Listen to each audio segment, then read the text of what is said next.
કોઈ પણ કાર્ય ભગવાનનું જ છે એમ સમજી ખૂબ કાળજીથી નિસ્વાર્થ ભાવે કરવામાં આવે તો તે બ્રહ્મયજ્ઞ જ છે અને તે જ ધ્યાન અને યોગરૂપ ભક્તિ છે એવું શ્રીજી મહારાજે પ્રબોધેલું છે. સ્વામીશ્રી ધ્યાની સ્વામીશ્રીએ પણ દિવસ રાત જોયા વિના જાતે જ બધા જ પ્રકારની સેવામાં પોતે અગ્રેસર રહીને હરિભક્તોને પ્રેરણા આપતા રહ્યા. સવારે 3:30 વાગ્યાથી દિનચર્યા શરૂ થઈ જાય. પછી શાક સમારવાનું હોય કે અનાજ સાફ કરવાનું હોય કે લોટ દળવાનો હોય, પૂરી કે લાડુ બનાવવાના હોય, પથ્થરો બરાબર ઘડાયા છે તેનું ધ્યાન રાખવાનું હોય, લાકડું પસંદ કરવાનું હોય, યોગ્ય કારીગરો પસંદ કરવાના હોય, હરિભક્તોની સેવા લેવાની હોય, મંદિરના હિસાબો પણ રાખવાના હોય, ભગવાનની કમનીય મૂર્તિઓ પણ ઘડાવવાની હોય.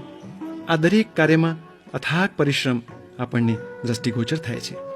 અને આવા પ્રચંડ કર્મયોગ, ભક્તિયોગ અને જ્ઞાનયોગથી જ સ્વયં ભગવાન મૂર્તિઓમાં વિરાજમાન થઈ ભક્તોને દર્શનનું સુખ આપે છે અને ભક્તોના દરેક સકલ શુભ મનોરથો પૂર્ણ કરે છે.